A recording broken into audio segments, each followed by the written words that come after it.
এরপরে কাকলি আইডি থেকে আপনি লিখেছেন, আমার বাড়ির পাশে মাইক লাগিয়ে জিকিরের আয়োজন করে প্রতি বছর, এটা কি জায়েজ আছে?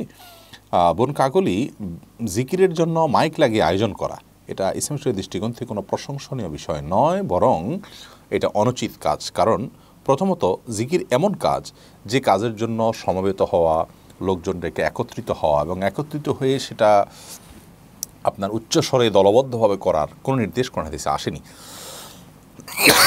যত জিকির কথা আমরা জানি, সেটা সুবহানাল্লাহ হোক, আলহামদুলিল্লাহ হোক, লা ইলাহা ইল্লাল্লাহ হোক, আল্লাহু আকবার হোক, এগুলোর কোনোটি বা অন্য যে কোনো ধরনের জিকির হোক, এগুলো কোনোটি করার জন্য রাসূল আকরাম সাল্লাল্লাহু আলাইহি ওয়াসাল্লাম বা খুলাফায়ে রাশিদিন কিংবা সাহাবায়ে কেরাম কিংবা সালাফ, তারা কেউ লোকজন ডেকে সেটার জন্য সমবেত হয়ে দলবদ্ধ হয়ে সবাই তারা তাল মিলে জিকির করেছেন, এরকমটি প্রমাণিত নয়। যার কারণে জিকিরটা ইন্ডিভিজুয়াল আমল, ব্যক্তিগত আমল, প্রত্যেকে যার যার মতো করে করবেন।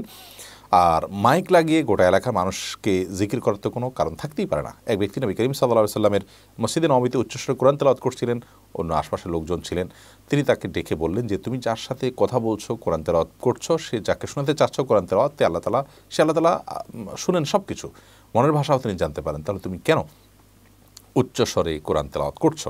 তো কোরআন তেলাওয়াত এটা সবচেয়ে উত্তম জিকির, সেই জিকির করে নবী করিম সাল্লাল্লাহু আলাইহি ওয়াসাল্লাম যদি বলে থাকেন, তাহলে মাইক লাগিয়ে জিকির করা কোনো এলাকাতে এটি কোনো অবস্থাতেই জায়েজ হতে পারে না। বিশেষ করে এর কোনো কারণ নেই যে আমি অন্য কাউকে জিকির শোনাবো। কেন জিকির শোনাবো?